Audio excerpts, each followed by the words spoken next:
Hello friends, तो आज हम लोग एक बहुत ही इंटरेस्टिंग चैप्टर के साथ आए हैं, कोल एंड पेट्रोलियम। तो अब आपके लिए सबसे ज़्यादा ज़रूरी चीज़ जानना है कि भाई what is coal and what is petroleum. तो कोल क्या होता है और पेट्रोलियम क्या होता है। तो सबसे पहले अब देखो, आप अपने घर में भी कोल और पेट्रोलियम आपको पता है फैमिलियर हो, और कुछ चीज़ों को तो आप अपने daily to daily life use करती हो, लाइक कोल एंड पेट्रोलियम। ये आपकी नेचुरल गैसेस भी होती हैं। तो इस चैप्टर में हम इन्हीं के बारे में पढ़ेंगे। अब देखो, वाटर है, एयर है, सॉइल, क्या ये एग्जॉस्ट हो सकते हैं, मतलब क्या ये ह्यूमन एक्टिविटी से ख़त्म हो सकते हैं। ये एक जानने वाली बात है। तो ये हो सकते हैं, water can be but not soil. तो जानना ज़रूरी है कि क्या कोल और पेट्रोलियम भी एग्जॉस्टेबल है। तो सबसे पहले एग्जॉस्टेबल और इनएग्जॉस्टेबल नेचुरल रिसोर्सेज में फ़र्क जानते हैं। देखो, इनएग्जॉस्टेबल नेचुरल रिसोर्सेज वो रिसोर्सेज होते हैं जो अनलिमिटेड हैं, उनको हम कितना यूज़ करेंगे पर वो एग्जॉस्टेड नहीं होंगे, लाइक सनलाइट, एयर। तो ये इसकी डेफिनेशन भी दे रखी है, यू कैन रीड दैट। अब है एग्जॉस्टेबल नेचुरल रिसोर्सेज। वो कौन से रिसोर्सेज होते हैं, तो जो रिसोर्सेज की अमाउंट लिमिटेड होती है नेचर में, like water, coal, petroleum, minerals, forest, natural gas, etcetera. So I hope आपको इनएग्जॉस्टेबल और एग्जॉस्टेबल ये जो चीज़ें हैं ये क्लियर हो गई होंगी। तो हम शुरू करते हैं अपना नेक्स्ट पेज, दैट इज़ कोल। अब कोल क्या होता है। कोल को करने से पहले यहाँ पे हम लोग ये कर लेते हैं, एज्यूम दैट इटेबल्स। देखो, अब आप इटेबल्स भी हम क्या हमारे एग्जॉस्टेबल है नेचर में, कोल और पेट्रोलियम की तरह तो एग्जिस्ट हैं वो भी, नो, बिकॉज अगर हम उनको प्लांट करते रहेंगे तो वो ख़त्म ही नहीं होंगे। इनमें प्लांट्स की बात की गई है। पर अगर हम बात कर रहे हैं कोल और पेट्रोलियम की और नेचुरल गैस की, तो वो एग्जॉस्टेबल रिसोर्सेज हैं, क्योंकि कोल और पेट्रोलियम लिमिटेड हैं, वो अनलिमिटेड नहीं है। आपने अपनी प्रीवियस क्लासेस में भी पढ़ा है। देखो, अब जो चैप्टर है उसमें हम इसी के बारे में पढ़ेंगे, सिर्फ कोल, पेट्रोलियम और नेचुरल गैस। आपको पता है जो कोल, पेट्रोलियम और नेचुरल गैसेस है ना, वो dead remains of living organism से बने हैं, इसलिए इनको फॉसिल फ्यूल बोलते हैं। क्योंकि जो dead remains of living organisms होते हैं ना, उनको हम फॉसिल बोलते हैं, इसलिए कोल, पेट्रोलियम ऐसे इन्हें हम बोलते हैं फॉसिल फ्यूल्स। तो सबसे पहले पढ़ते हैं कोल के बारे में। अब कोल आपने देखा होगा, नहीं देखा तो सुना तो होगा ही। एक हार्ड स्टोन होता है, ये देखो, एक हार्ड सा स्टोन होता है और ये इसका ब्लैक कलर होता है। और जो कोल है ना, उसको फूड कुक करने के लिए भी यूज़ किया जाता है। और अर्लियर कुछ साल पहले ये रेलवे में यूज़ होता था। आपने कार्टून फिल्म में देखा होगा, रेलवे में यूज़ होता था इंजन चलाने के लिए। इससे क्या होता था, थर्मल पावर होता था, प्लांट्स में इलेक्ट्रिसिटी प्रोड्यूस होती थी। तो कोल बहुत सारी इंडस्ट्रीज़ में भी यूज़ होता है। अब कोल की स्टोरी क्या है, जब 300 मिलियन ईयर्स अगो, देखो 300 मिलियन ईयर्स अगो अर्थ में बहुत सारे डेंस फॉरेस्ट थे। अब नेचुरल था, फॉरेस्ट में फ्लड्स आ जाती हैं, कुछ हो जाता है, तो फ्लड्स की वजह से क्या होता था, फॉरेस्ट सॉइल के अंदर धंस जाते थे, मतलब दब जाते थे, मतलब सॉइल बहुत ज़्यादा आ जाती थी फ्लड की वजह से, वहाँ डिपॉजिट हो जाती थी। तो जैसे मोर सॉइल डिपॉजिट होती थी तो ज़्यादा प्रेशर हो जाता था, और ना तो उनमें एयर की एब्सेंस आ जाती थी, और टेम्परेचर जो है वो बढ़ जाता था। जब टेम्परेचर बढ़ जाता था, हाई टेम्परेचर में, हाई प्रेशर में डेड प्लांट्स कोल में कन्वर्ट हो जाते थे। कैसे, जब फॉरेस्ट सैंड में बरीड हो जाते थे, हाई प्रेशर की वजह से जो हमारे प्लांट्स हैं वो कोल में कन्वर्ट हो जाते थे। तो जब कोल के अंदर कार्बन मेन है, तो इस प्रोसेस को हम बोलते हैं कार्बनाइजेशन। मतलब The slow process of conversion of dead vegetation into coal is called carbonization। तो इसको बोलते हैं कार्बनाइजेशन। अब इसको वेजिटेशन की रिमेन से ही बनाया जाता है, इसलिए कोल को फॉसिल फ्यूल भी बोलते हैं। अब ये 5.2 फिगर में आप देख सकते हो कोल माइन दिखाई गई है, ये कोल माइन है, और यहाँ पे कोल जो है निकाला जा रहा है। तो जो कोल होता है, जब आप इसको एयर में बर्न करते हो, हीट करते हो, तो इससे आप कार्बन डाइऑक्साइड गैस जो है प्रोड्यूस करवा सकते हो, मतलब इससे रिड्यूस होती है। अब जो कोल है वो इंडस्ट्री में प्रोसीड करती है और बहुत ही यूज़फुल प्रोडक्ट्स बनाने के लिए यूज़फुल है, जैसे कि कोक हो गया, कोल तार आपने देखी होगी, और कोल गैस भी आपने देखा होगा, सुना होगा उसका नाम भी। तो कोक क्या होता है, ये एक टफ और पोरस ब्लैक सब्सटेंस होता है, ये भी एक पोरस होता है और ब्लैक सब्सटेंस होता है, और ये pure form of carbon carbon की प्योर फॉर्म होती है, और जो कोक है ना उसको स्टील की मैन्युफैक्चर और बहुत सारे मेटल्स की एक्सट्रैक्शन करने में भी यूज़ किया जाता है। अब जो कोल तार की बात करें तो कोल तार आपने देखा होगा रोड्स बनाने के लिए और बहुत सी चीज़ें बनाने के लिए कोल तार को यूज़ किया जाता है। जो ब्लैक और थिक लिक्विड आप देख रहे हो और इसकी बहुत ही अनप्लेजेंट मतलब बहुत ज़्यादा गंदी जो स्मेल आती है ना वो इसमें से आती है। और ये बहुत 200 देख सकते हो, जब 200 सब्सटेंस आपस में मिक्स होंगे तो बुरी सब स्मेल तो आएगी। और देखिए ये है आपका कोल तार, ये आपको फिगर 5.3 में दिखाया गया है। तो बहुत ही बैड स्मेल जो है इसमें आती है।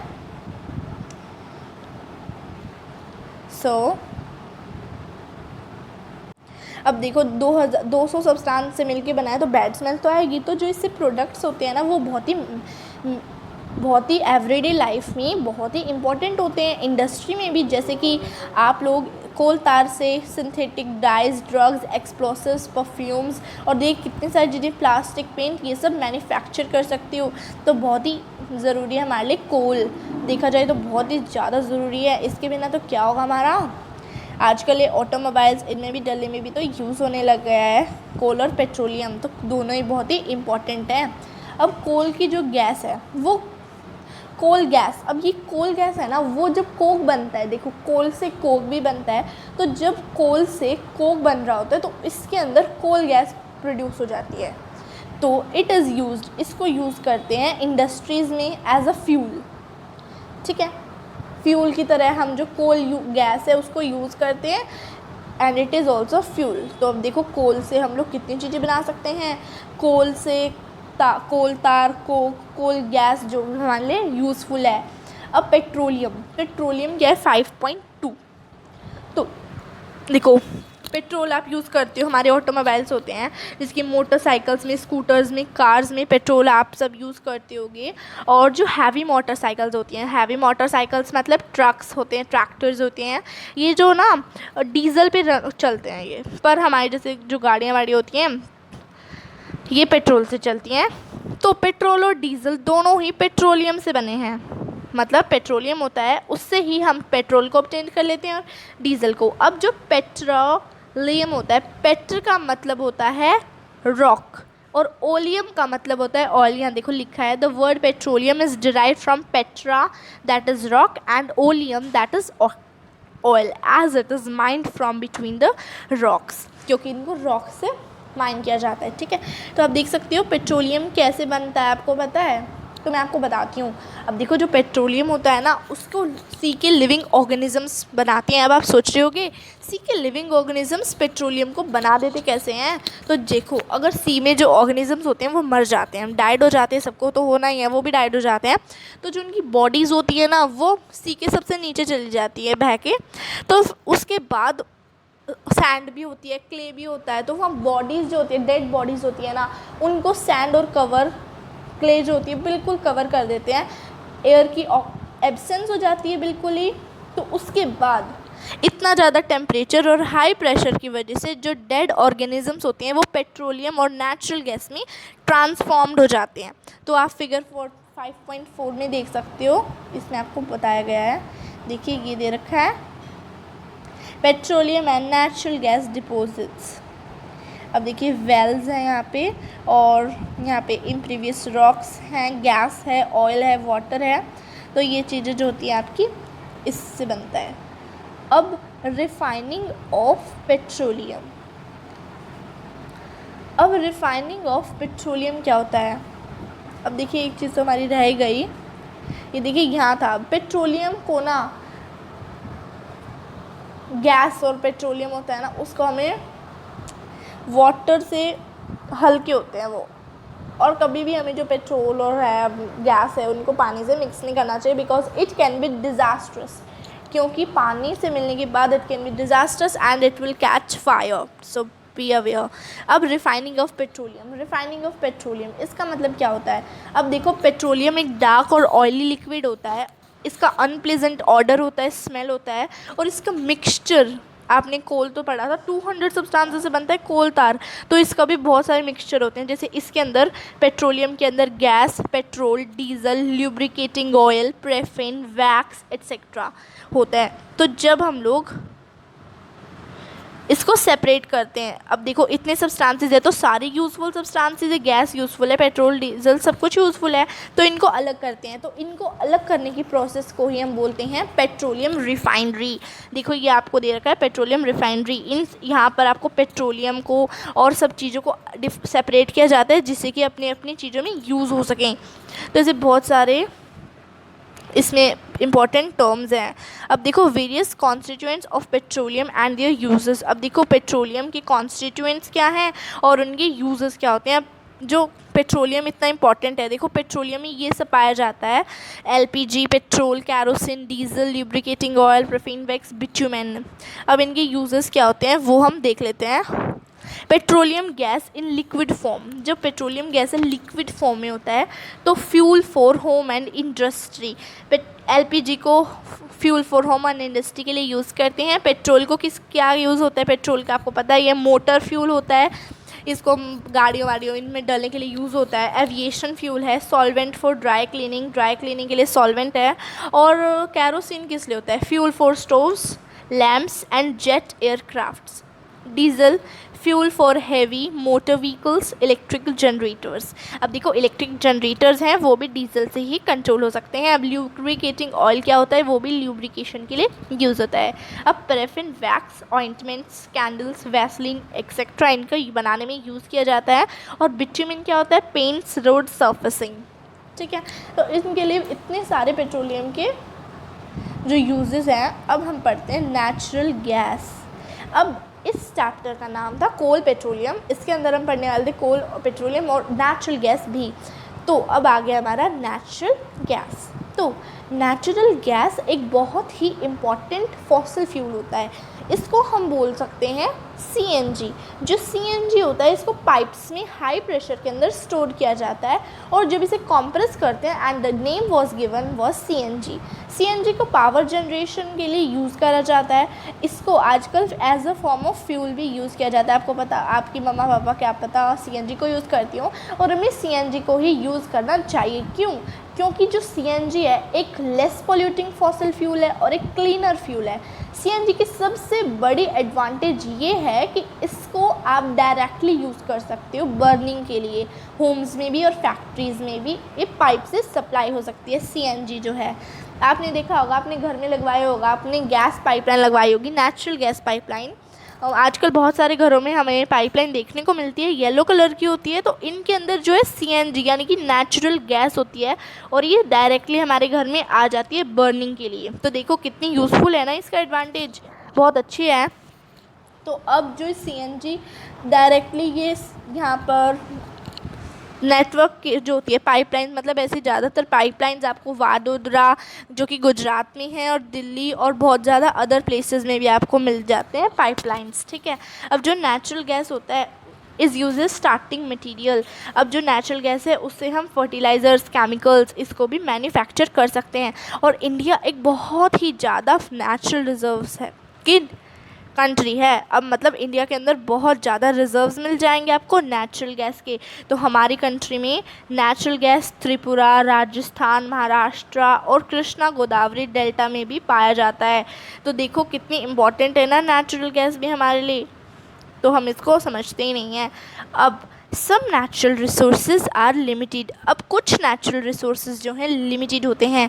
अब आपने चैप्टर के बिगनिंग में पढ़ा था एग्जॉस्टिबल और इनएग्जॉस्टिबल रिसोर्सेज के बारे में। इन्हें हम फॉसिल फ्यूल्स, फॉरेस्ट, मिनरल्स इनमें हम कंसीडर करते हैं एग्जॉस्टिबल रिसोर्सेज में। तो आपको पता है कि कोल और पेट्रोलियम भी फॉसिल फ्यूल्स हैं। तो डेड ऑफ द, अब देखो यहाँ पे मैं आपको मार्क करके दिखाती हूँ। सो लेट्स सी, देखो यहाँ पे कोल और पेट्रोलियम भी फॉसिल फ्यूल्स हैं। तो डेड ऑर्गेनिजम्स, अब देखो ये मिलियन ऑफ ईयर्स लेते हैं। लेट मी शो यू, ये मिलियंस ऑफ ईयर्स जो हैं ले लेते हैं बनने में। इन फ्यूल्स को इसलिए हम इतना यूज़ करेंगे तो भाई मिलियंस ऑफ ईयर्स लगेंगे। हाउ, कैसे यूज़ हो पाएगा? तो देखिए यहाँ पर इस पैराग्राफ में आपको इसके बारे में दे रखा है। सो देखो अब इसको फ्यूल्स में कन्वर्ट होने में मिलियंस ईयर्स लगते हैं, पर ऐसे रिजर्व्स हैं हमारे पास। तो देखो अब 100 ऑफ ईयर्स लगते हैं इन सब चीज़ों को बनने में, millions of years, hundreds of years. तो अब सोचो आप ही कि अगर ये ख़त्म हो जाएंगे तो इनको बनने में मिलियंस ऑफ ईयर्स लगेंगे, तो हाउ वी कैन सर्वाइव। तो इसलिए हम लोगों को नेचुरल गैस या फिर यूज़ करनी चाहिए। और अगर आप पेट्रोल डीजल यूज़ करती हो तो प्लीज़ उनको तब यूज़ करो जब ज़्यादा नेसेसरी हो, उनको वेस्ट मत करो। अगर आप ऐसा करोगे तो बेटर एनवायरनमेंट होगा, ग्लोबल वार्मिंग कम हो जाएगी और बहुत ही लॉन्गर टाइम तक ये अवेलेबल हो पाएंगे, अगर हम इन सारी चीज़ों को कंसीडर करते हैं, इन सारी चीज़ों को इम्पॉर्टेंट रखते हैं। तो इंडिया में the petroleum conservation research association है, जिसका शॉर्ट फॉर्म है PCRA। ये आपको एडवाइस करती है कि पेट्रोल डीजल को आप कैसे सेव कर सकते हो, आपको ये टिप्स देती है घर घर आके। आपने देखा होगा ये मतलब कैंप्स भी होते हैं ऐसे बहुत सारे, हाउ टू कंजर्व दैट। तो टिप्स क्या देते हैं कि भाई आप ड्राइव कर रहे हो तो कांस्टेंट स्पीड पे ड्राइव करो और मॉडरेट स्पीड रखो जहाँ तक पॉसिबल हो। इंजन को बंद कर दो जब ट्रैफिक लाइट है, जैसे रेड ट्रैफिक लाइट है, आपको वेट करना पड़े तो आप इंजन को बंद कर दो। कुछ लोग क्या करते हैं, चालू रखते हैं और उसके बाद हमारा डीजल पेट्रोल जो भी होता है वेस्ट होता रहता है। तो ऐसा बिल्कुल भी नहीं करना चाहिए। करेक्ट टाइप प्रेशर होना चाहिए, ज़्यादा प्रेशर नहीं देना चाहिए और रेगुलर मेंटेनेंस करना चाहिए व्हीकल का। कई बार क्या होता है, व्हीकल में कोई ख़राबी होता है तो ज़्यादा डीजल पेट्रोल को वो कंज्यूम करता है। तो रेगुलर जो मेंटेनेंस है जो हमें करवाना चाहिए। तो देखो अब आगे हम चैप्टर तो ख़त्म हो गया है हमारा, तो अब हम आगे पढ़ लेते हैं इस चैप्टर में आपने पढ़ा क्या है, मेन पॉइंट्स क्या हैं। अब देखो कोल पेट्रोलियम नेचुरल गैस है, फॉसिल फ्यूल्स बोलते हैं। फॉसिल फ्यूल्स डेड रिमेन से बनते हैं मिलियंस ऑफ ईयर्स अगो से। अब जो फॉसिल फ्यूल्स होते हैं वो एग्जॉस्टेबल रिसोर्सेज हैं। Coke, coal tar, coal gas are the products of coal. Petroleum gas, petrol, diesel, kerosene, paraffin wax, lubricating oil are obtained by refining petroleum. Coal and petroleum resources are limited. We should use them judiciously. बहुत अच्छी बात है कि भाई हमें करना ही चाहिए judiciously use. ये थोड़ी है कि ऐसे उड़ाते रहो आप फ्यूल को। Fuel is very important for us. Okay friends, this is for our today's chapter coal and petroleum. अगर आपको सारे डाउट्स क्लियर हो गए हों, चैप्टर समझ आ गया हो, तो please like and share the channel. Okay friends, bye bye and subscribe please.